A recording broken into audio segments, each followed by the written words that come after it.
I used to love Christmas Eve more than any other night of the year. It wasn't the lights or even the presents that brought me joy. It was the hopeful anticipation that something extraordinary might happen. However, this year I stood, looking at the framed family portrait over the fireplace in my parents' living room, while the snow was still melting off my boots. I had the feeling that I had just been struck in the stomach. Someone cropped me out of the picture, neatly, consciously. It felt as though I had never been there before. Rachel, my sister, took center stage, looking radiant in a beige turtleneck, her face frozen in mid-laugh like a carefully manicured candid from a lifestyle site. Beside her, wearing her beloved red Christmas blazer, my mother smiled with a calmness that she never seemed to give me. My father stood beside her, proud yet rigid, wearing the same lopsided smile he reserved for selfies on the golf course. It wasn't a careless error. There was no strange cropping mishap. It was intentional. There were no signs of me, not even a fuzzy figure in the back or a shoulder at the edge. Simply gone. I felt as though I didn't belong. For about 5 seconds, I remained there motionless. That's all I let myself do. If there were any more, someone might have noticed. It didn't really matter. As usual, they would have disregarded it even if they had noticed the expression on my face. "Dinner's nearly ready," Mom called from the kitchen as if nothing had happened. She spoke as if we were a single, contented family. I dusted off the snow from my coat, said a halting hello, and entered the kitchen where Rachel was swirling a glass of wine. While talking about seasonal charcuterie boards like she was on television, her engagement ring gleaming in the light. "You made it!" she cried, leaning in to give me one of those air kisses that are all gesture and no warmth. It seemed as though she was the host of the entire charade, while I was the odd relative who barely made the guest list. I always smiled because I always did. That smile you have when you've shouted into your pillow 3 times in a row that month, and you're left with nothing more than polite endurance. We sat down to dinner, which included Rachel laughing too much at her jokes, Dad chopping Mom's lemon rosemary chicken like he was trying out for a holiday commercial. They gave Rachel's skincare regimen high marks. They inquired about her plans for marriage, her honeymoon. She has a board on Pinterest dedicated to her honeymoon. No one questioned my work or my existence. I was not questioned about my work or my existence. Imagine if I was still in that chilly studio apartment, with the flickering hallway light hovering above the laundry room. Everyone's only question was, "You still drive that little car?" This means we don't care about your problems and don't know what they are. I remained silent. I simply continued eating. Simply maintain your smile. Although the receipt with the 4-digit number was still hidden beneath the wrapping paper, Rachel opened a vintage gold watch that our parents had given her. Mom argued that it wasn't particularly ostentatious. Dad grinned as if he had just made $1 million sale. When it came time to give me my present, I received a mug. "Somebody's favorite daughter" is printed in Comic Sans on a cheap ceramic cup. I couldn't determine whether the intention was to convey cuteness or satire. Following dessert, I excused myself, claimed to be exhausted. Mom made the guest room available. "Not the room you used to use. The guest room is the only one available." The stench of compromise and disuse filled the room. The room was filled with sheets of beige. Breathing too close to a broken lamp caused it to flicker. They presumably assumed I would enjoy the dusty titles on the bookcase because I liked books, but I had never read any of them. I took a seat on the bed's edge and took the envelope out. Ivory paper, heavy seal that is embossed. I intended to deliver it to them tomorrow, following the play and prior to the serving of stockings and cinnamon rolls. But everything changed because of that picture. I wasn't simply forgotten. I was no longer present. I approached them silently and strategically. I approached them as if I were an integral part of their lives, one they were unwilling to acknowledge. In my hands, I flipped the envelope over. It was heavier than it ought to have been. I thought tomorrow. Tomorrow I'll give it to them. However, I was already aware. Everything would be different tomorrow. That night, I didn't get much sleep. As though time itself were taunting me, the antique clock in the hallway ticked more loudly than usual.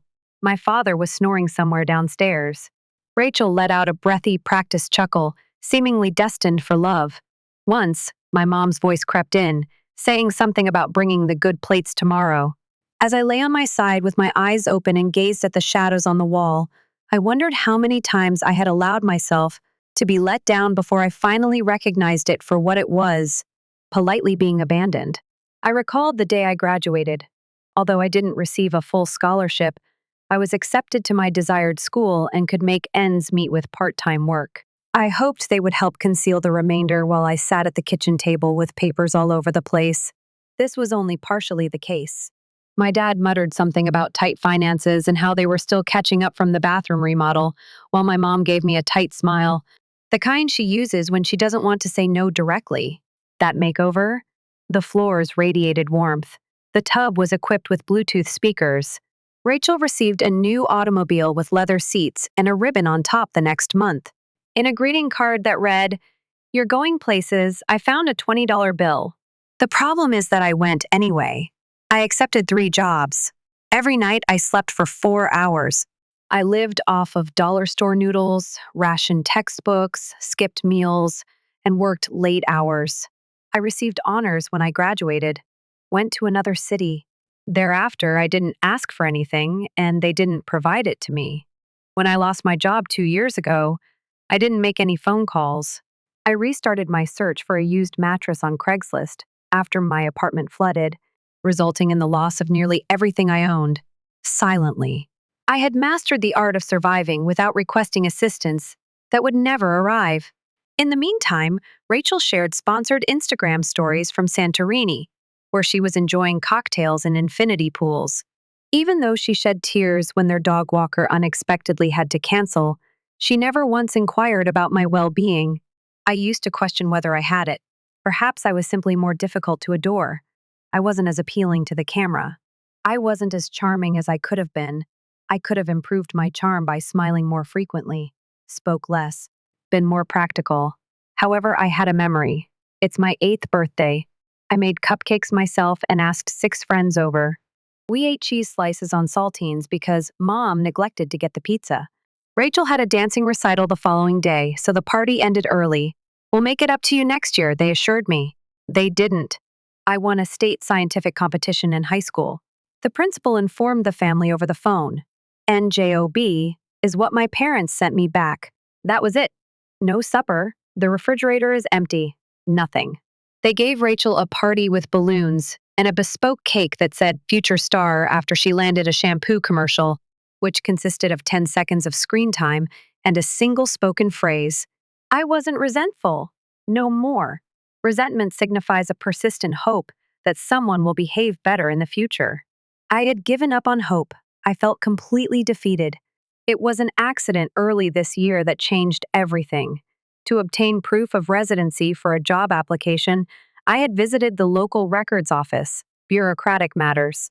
However, I noticed a document bearing my name attached to a property I didn't recognize while I was there.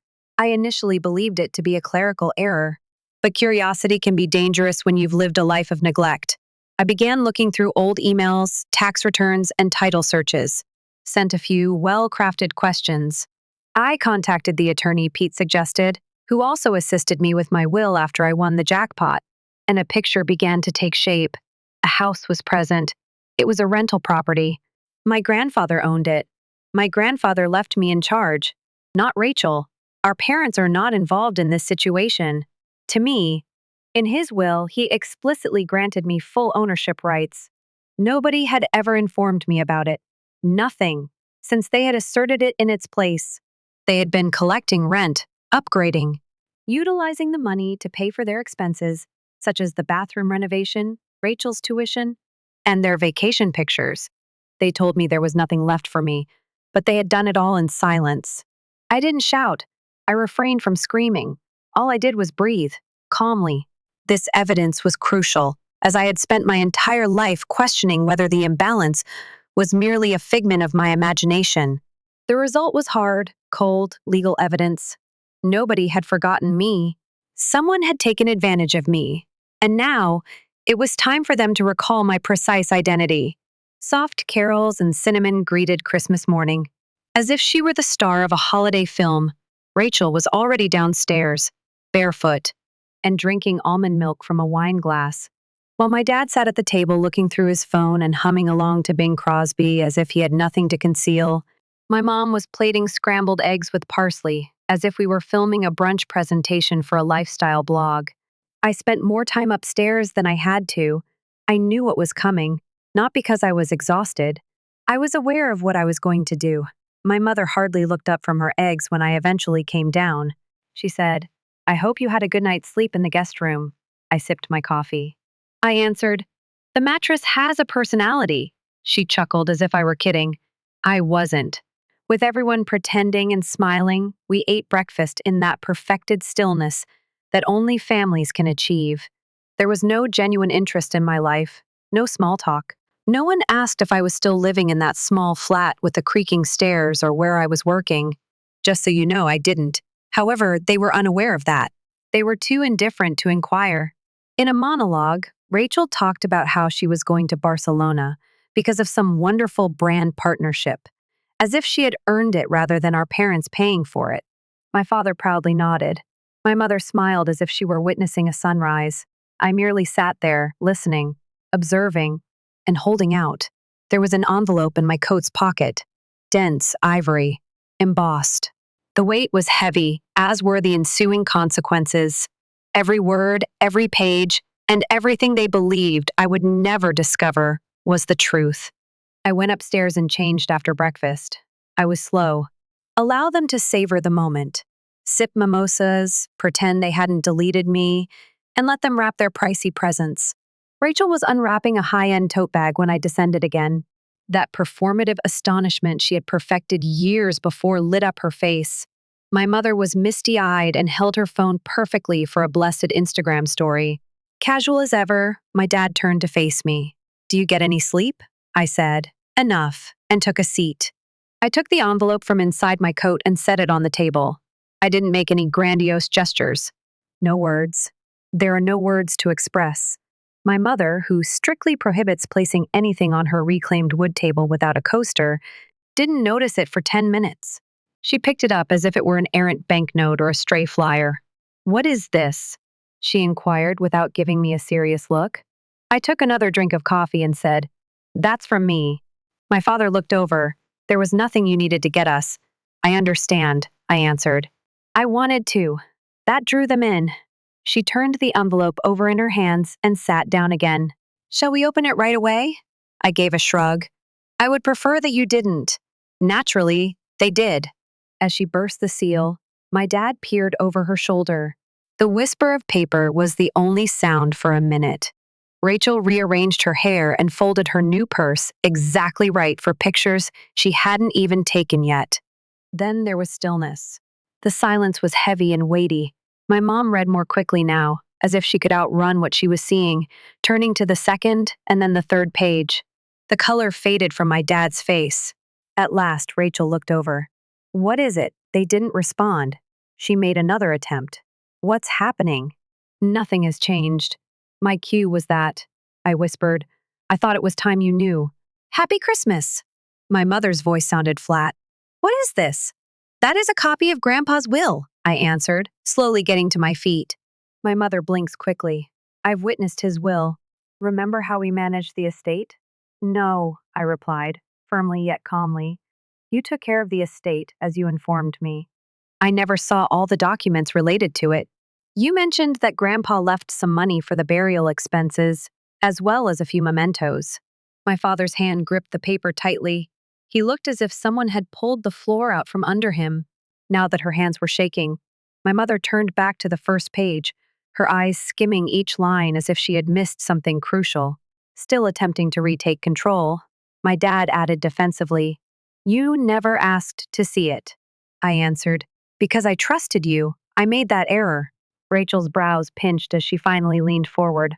"Hold on. Could you please clarify what you discussing?" You are discussing? What's in the will?" I looked over at her. "The old Briar house." She blinked. "Which home?" I responded. "The one by the park. The one you used for that creatives as Hodo says." "You uploaded it as if it we won." "Oh, you won. You upload do. Do you remember doing that?" She opened her mouth, but nothing came out. I moved in the direction of the table. That house wasn't a lost treasure. It was not joint, int. Grandpa left it for me manage. Gebby Grandpa, sole recipient. The title is registered under my N name, Titile. This is being signed in my name. Raw A. My mother let go of the envelope as though she had burnt her fingers.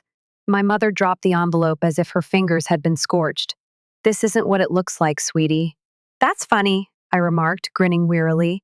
Because it appears that you funded your lives using my name, my inheritance, and my legal rights, while claiming that I had nothing left over. My father rubbed his bail, unreasonable, a small annoyance. We didn't anticipate that you would seek the duty. Take on your response distant and preoccupied. Preoccupied. Ulita paid far away all the time.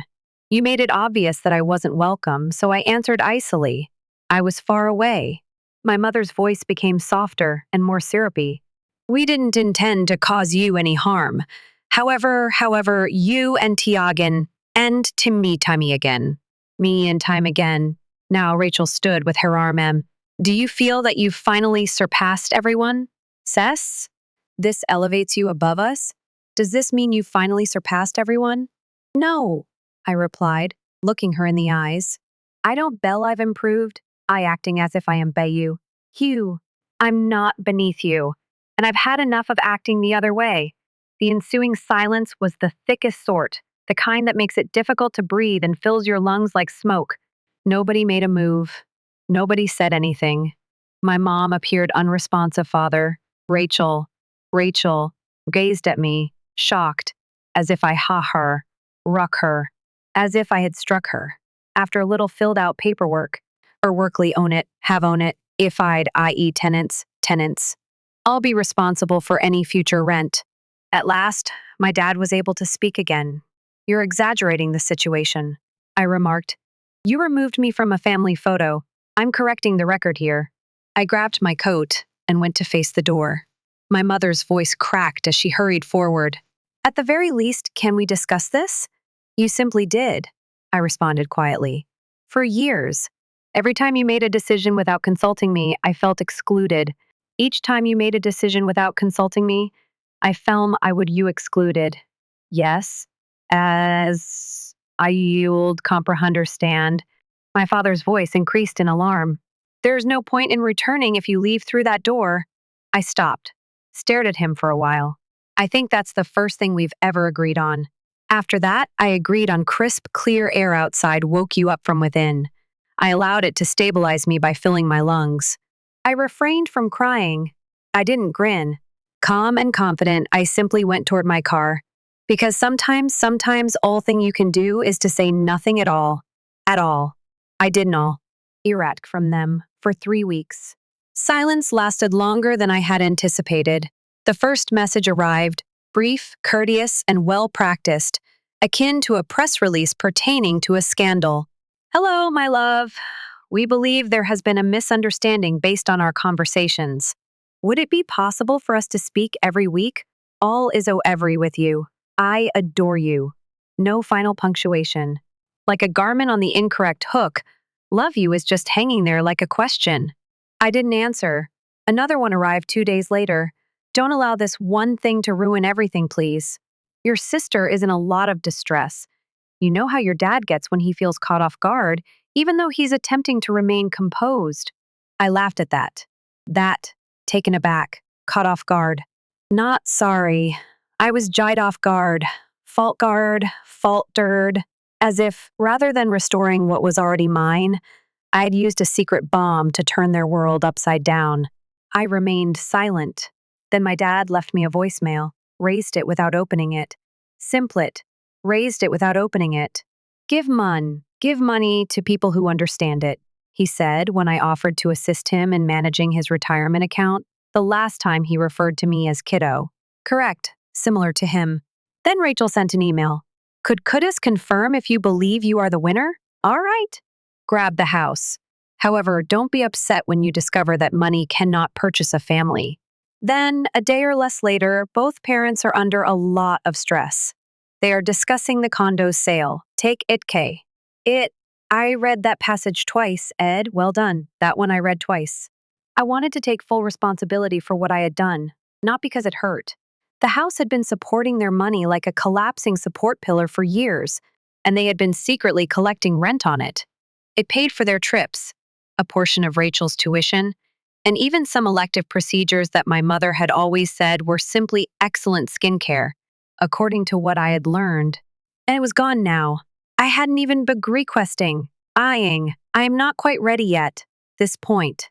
Not quite yet. The rumors came from neighbors and common acquaintances. Not from them, no. They had gone radio silent once their communications stopped working. Gian stopped working. Communications didn't work. At a coffee shop, I ran into my former piano instructor. After a moment of hesitation, she said, I hear your parents are going through a rough patch. My dad had started consulting, which I knew really meant calling former clients, and Hopathy appeared Toro owe him favors, according to another neighbor. It seems that my mother had taken weekend jobs at a downtown boutique, the same type of establishment where she used to buy. She convinced herself it was just temporary and went on to order yoga pants for influencers. What about Rachel? At home again. The apartment in the city was too costly. I knew that the phrase paused operations meant that her art collective had collapsed.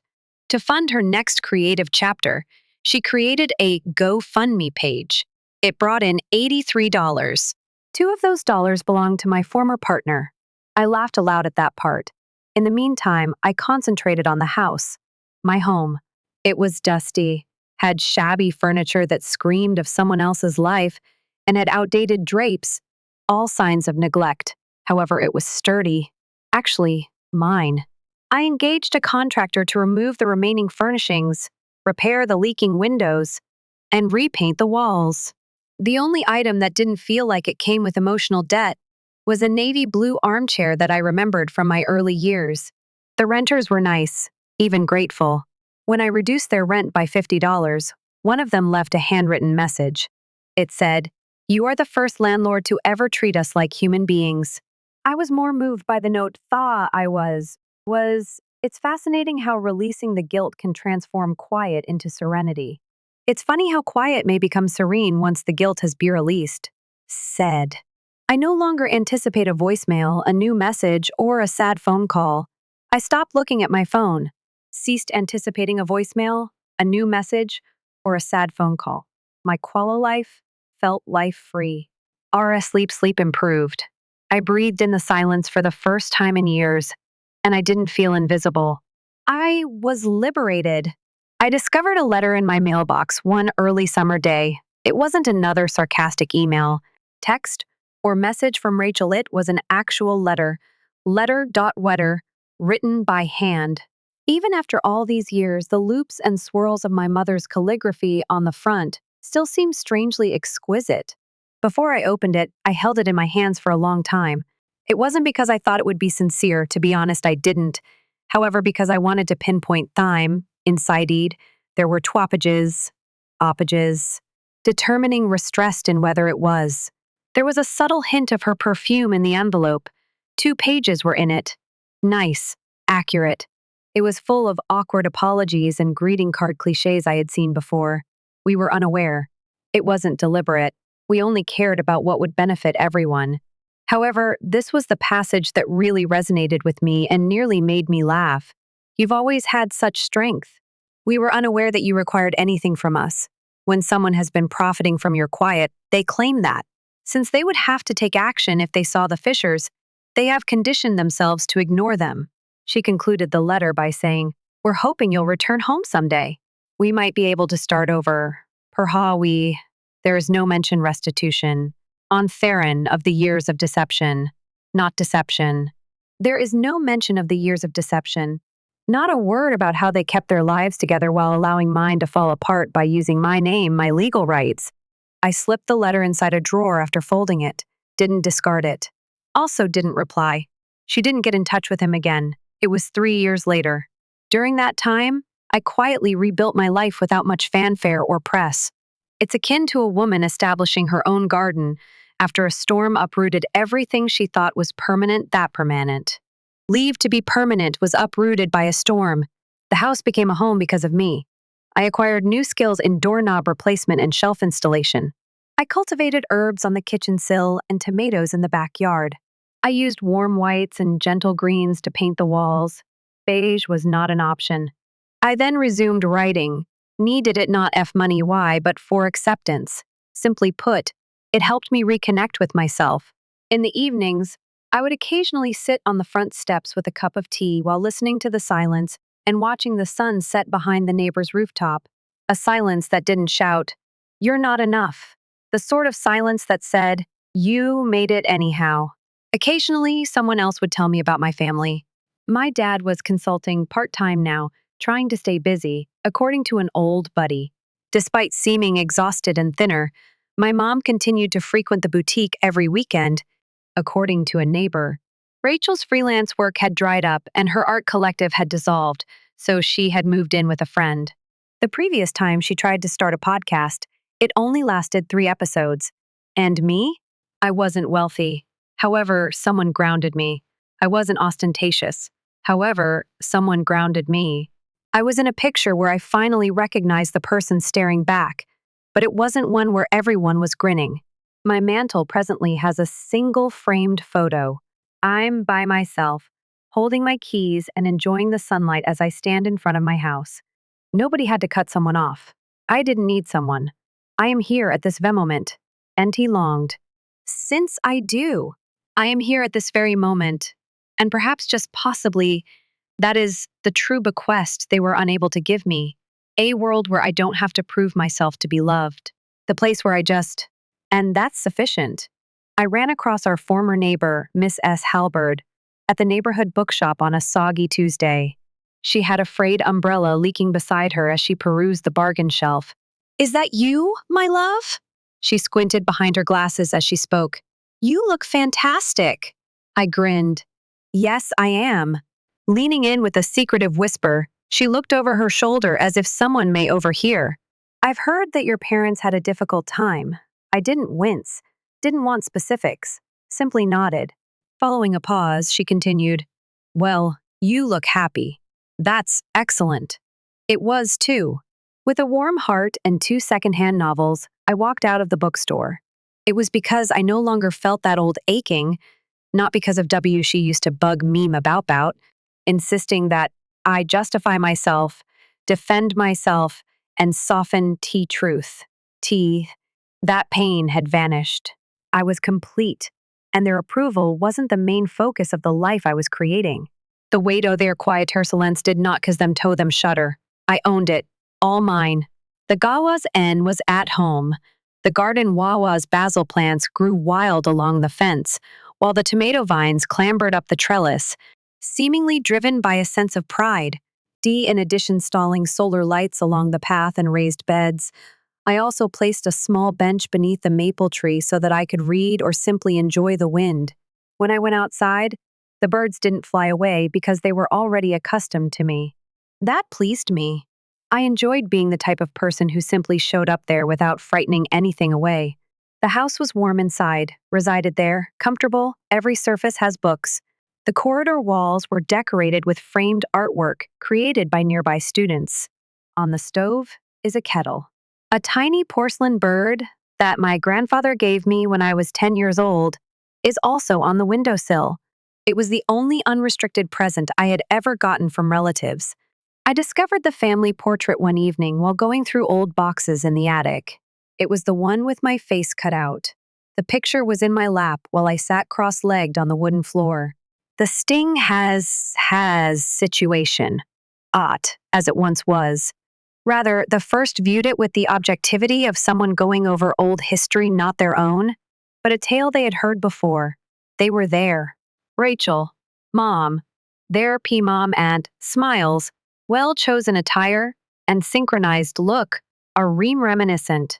What seemed most honest was the empty, undetectable place where I should have been. Cattle advertisement. However, it seemed that the most honest aspect of the picture was the empty, undetectable place where I should have been. It was the single fact that they hadn't altered through photo editing. I replaced the photo in the box and closed it. The voice did not shudder when it spoke. I didn't require it. I already had what I needed. An opening key for a front door is required. A deed's name. The voice did not shudder when it spoke. I began tutoring young authors at a downtown community center that spring. Each week, a few teenagers would meander around folding tables and pour their thoughts into composition notebooks, questioning if they were worthy of being heard or not. I always said the same thing to them. You don't need to be flawless. You simply must be truthful. You are the only one who can tell the narrative. And I recognized myself when I read a poem that one of Harold's, Layla, a shy 15-year-old, had written about feeling invisible in her own household. It could have been a decade ago or even a decade before that. A decade before that. That's not what I said. I simply returned it and remarked, Ita's the type of smile that conveyed a sense of being seen. She grinned. The type of smile that conveys a sense of being, I have not coerced forgiveness. Giveness. It's not about grand reunions, forgiveness. Giving someone now, I am giving myself what I deserve. You never received, however, is a form of silent validation. I handed it to Layla. Now, that's what I treat myself to. P of T. I stood on my home's porch and watched the sun rise over the peaceful street 3 years after I had left the only family I had ever known. The light glinted off the wind chimes. I had used to think only books could bring that kind of tranquility, something made up for someone else's life. Gardenin. Used to think only books could bring that kind of tranquility, something made up for someone else's life, though. It had been more than a year since I last spoke with my folks. There is no return address provided. No name. It's only a dim shadow of what was once family. I didn't respond. I didn't have to. Because every time I sat on the navy blue recliner in the attic, every time I made coffee in a kitchen filled with the aroma of fresh bread and nutmeg, and every time I penned in my notebook or worked on my second book, I was actively responding. This was my response. I used to be told that I was too quiet, too sensitive, and too emotional. I was now regarded as wise, centered, powerful. It's funny how that operates. One of my adolescent students' first novels, a strong, unvarnished tale of identity and resiliency, had recently been approved by the publishing collective I had joined. I cried the way you weep when you realize that you're finally living the life you were supposed to live as we celebrated in the community center kitchen with pizza. It wasn't handed to you by someone else. You got it from someone, however, it entirely from scratch. I discovered a note in my mailbox when I got home that evening, written by Han. There is no stamp. The return address is not provided to address the return. I was certain it came from my sister. It was an ordinary, simple envelope. I refrained from opening it. I didn't need what was in. I didn't need the excuses, apologies, or passive-aggressive guilt that adorned those pages. The item on those pages wasn't for me. No more. I put it, unread, in a drawer with the others, unanswered, because I was left with nothing to prove. They had earlier interpreted my quiet as weakness. It was my boundary now, my strength. Additionally, the house which they had attempted to seize and remove me from was prospering. The renters were nice. The garden was crowded with people in animosity, but stories filled the air, and laughter filled the walls. Not regret. On my mantel, there was a picture. I was the only one standing on the porch with the keys. I was standing on the porch with the keys. There was no need to crop anyone out. There was no need to add anyone, only me, complete. There. Enough. People often ask me if I've ever forgiven. You can't always grant forgiveness. Always grant forgiveness. Always open the door of forgiveness. Occasionally, you have to close a gate. It's out of peace, not resentment. I learned what love shouldn't feel like from them. How much should a home cost? Not to be confused with quiet. They also handed me one unintentional gift in the process. This version is the original one without any adjustments. Without any adjustments. Wit. This is a story where I am the focal point, not just a footnote, rather than a footnote. I was confident that people would never forget me. I was confident that people would never forget me. This was not done by me. I hope this reminds you, I did not do this. Whether you've ever been the underdog or the supporting character in your own family's story, Value isn't defined by other people's opinions. Have you ever had to leave someone you thought would adore you? Have you ever chosen harmony over trying to understand others? I read all of your stories, so please share yours in the comments. For more genuine, unvarnished tales about finding your voice, family, and healing, please remember to like, subscribe, and follow the channel if this story resonated with you. You are important. Your narrative is important. Additionally, you never have to lose weight to fit into someone else's body.